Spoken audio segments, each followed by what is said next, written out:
Good morning friends. आज हम लोग पढ़ेंगे लोधी वंश के बारे में।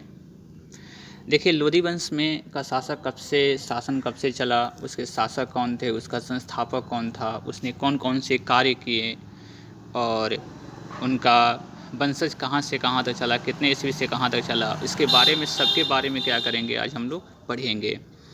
तो चलिए हम लोग स्टार्टिंग्स करते हैं लोधी वंश के बारे में। लोधी वंश का संस्थापक बहलोल लोधी ने 1451 ईस्वी में की थी। लोधी वंश का संस्थापना किसने की थी? तो बहलोल लोधी ने 1451 ईस्वी में। वह बहलोल शाह गाजी के नाम से दिल्ली के सिंहासन पर बैठा तथा अपने नाम का खुतबा पढ़वाया।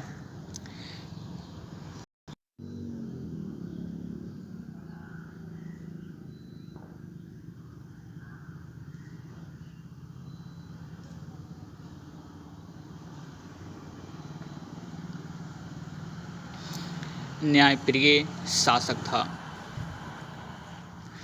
उसने कृषि और व्यापार की उन्नति के लिए प्रयत्न किया। नाप का पैमाना गज ए सिकंदरी उसी के समय से आरंभ किया गया। उसने निर्धनों के लिए मुफ्त भोजन की व्यवस्था की। उसने मुहर्रम के ताजिए निकालना बंद कर दिया तथा पीरों और संतों की मज़ारों पर मुस्लिम स्त्रियों को जाने से रोका। उसके समय में योग्य व्यक्तियों की एक सूची बनाकर प्रत्येक 6 माह पश्चात उसके सामने प्रस्तुत की जाती थी। वह शिक्षित और विद्वान था। उसके स्वयं के आदेश से एक आयुर्वेदिक ग्रंथ का फारसी में अनुवाद किया गया, जिसका नाम फरहंगे सिकंदरी रखा गया।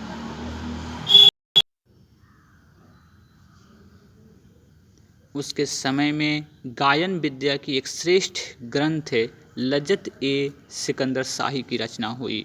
सिकंदर लोधी शहनाई सुनने का बहुत बड़ा शौकीन था। वह गुलरुखी उपनाम से कविताएं लिखता था। देखिए, गुलरुखी जो सिकंदर शाही का ही नाम है, सिकंदर का ही नाम है। सुल्तान सिकंदर ने अनाज से ज़कात संपत्ति कर समाप्त कर दिया। ज़कात क्या था? एक संपत्ति कर था। 1518 ईस्वी में महाराणा सांगा और इब्राहिम लोदी के मध्य खातोली का युद्ध हुआ।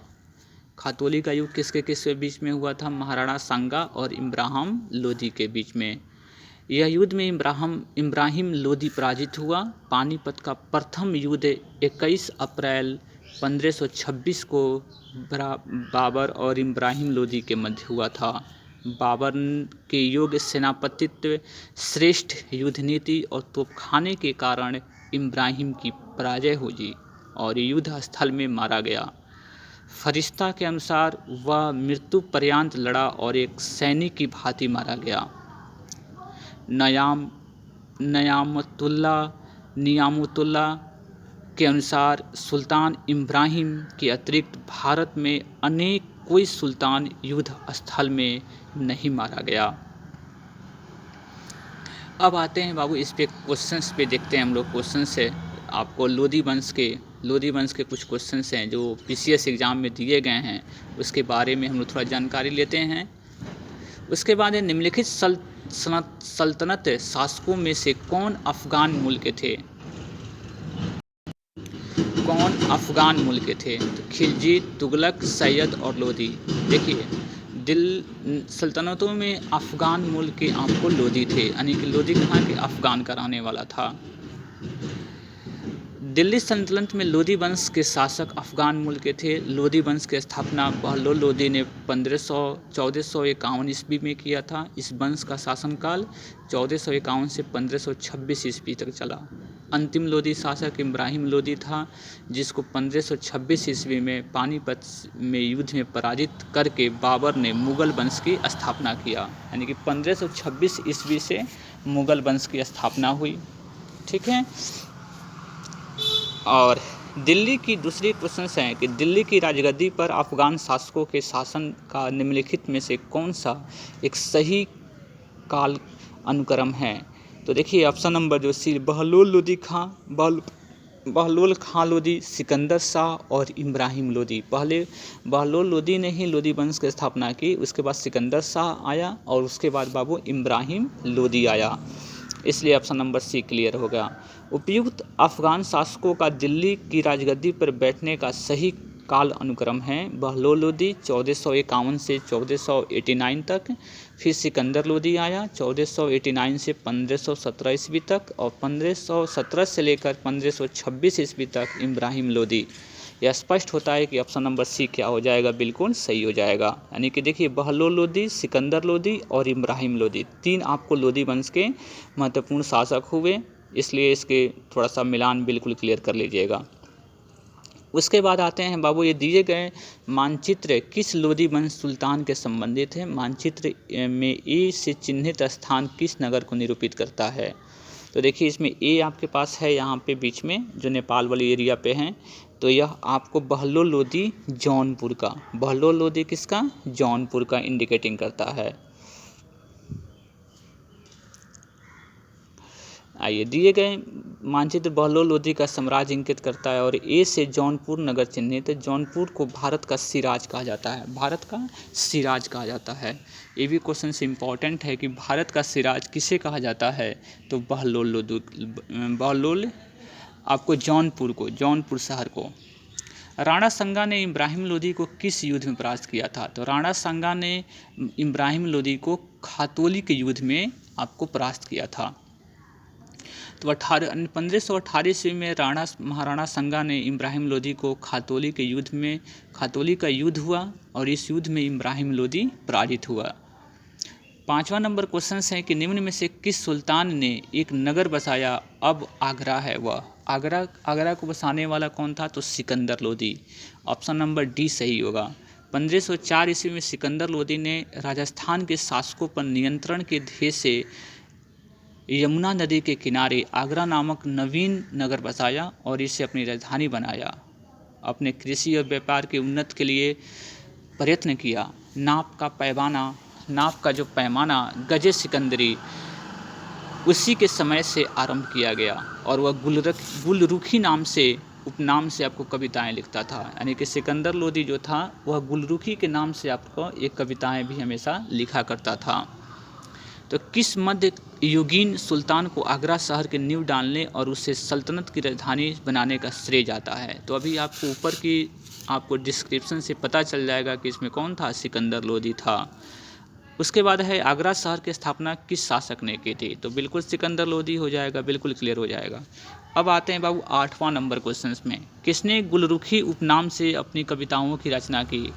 तो गुलरुखी सिकंदर लोदी हो जाएगा, बिल्कुल ऑप्शन नंबर सी क्लियर हो जाएगा। या यूपी पीसीएस मेंस में दिया गया है बाबू। निम्नलिखित में से किसने आगरा की स्थापना की। आगरा की स्थापना किसने की थी, तो सिकंदर लोदी ने की थी। निम्नलिखित सुल्तानों में से कौन अन्न के ऊपर कर समाप्त करने के लिए जाना जाता है। देखिए अन्न के ऊपर कर को जो था, कर लगाया गया था, उसको समाप्त करना कौन किया गया था, सिकंदर लोदी ने। तो सिकंदर लोदी ने भूमि के मापन के लिए एक समान गज का प्रचलन किया, जिसको गजे सिकंदरी के नाम से प्रसिद्ध हुआ। इस गज का प्रयोग कालांतर में शेर शाह और अकबर ने प्रारंभ से 31 वर्ष तक अपने शासनकाल में किया। सुल्तान सिकंदरी ने अनाज से जकात क्या है, संपत्ति कर पर आपको लगाने वाला कर था, समाप्त कर दिया। सभी इतिहासकार उसके शासनकाल में सल्तनत की समृद्धि का वर्णन करते हैं। उसके बाद हम लोग देखना है बाबू कि कौन सा क्रम, वंशों के किस क्रम में दिल्ली पर शासन किया, नीचे दिए गए कूट का आपको क्लियर करना है। तो सबसे पहले आपको किसने किया था, तो गुलाम वंश ने किया था। गुलाम वंश के बाद खिलजी वंश के बाद आपको सैयद वंश के बाद लोदी वंश। समझ रहे हैं ना, तो सैयद वंश के बाद लोदी वंश। अब ध्यान रखना है, गुलाम वंश और ममलूक शासकों का शासन 1206 से 1290 तक चला। खिलजी वंश का 1290 से 1320 तक चला। सैयद वंश का शासनकाल 1414 से लेकर 1451 तक और लोदी वंश का संस्थापक शासनकाल 1451 से 1526 ईस्वी तक चला। इसलिए ऑप्शन नंबर क्या हो जाएगा, डी सही हो जाएगा।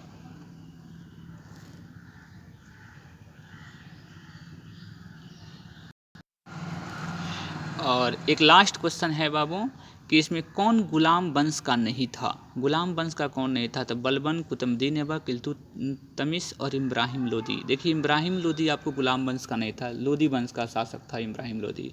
इसलिए 1206 से 1290 के मध्य दिल्ली सल्तनत के सुल्तान गुलाम वंशों के सुल्तानों के नाम विख्यात है। इसमें पहला था कुतुबुद्दीन ऐबक जो 1206 से 1210 ईस्वी तक, उसके बाद इल्तुतमिश आया 1210 से 1236 तक, और बलबन 1266 से 87 आया। जैसे महान शासकों ने शासन किया, जबकि इब्राहिम लोदी लोदी वंश का शासक था और इसने 1517 से लेकर 1526 ईस्वी तक दिल्ली पर शासन किया। उसके बाद पानीपत का युद्ध हुआ जिसमें वह बाबर के द्वारा हारा गया, और उसके बाद आपको मुगल वंश की स्थापना हो गई। इसलिए ऑप्शन नंबर कौन सा सही होगा? डी सही होगा। अब हम लोग नेक्स्ट वीडियो में पढ़ेंगे सर विजयनगर साम्राज्य के बारे में।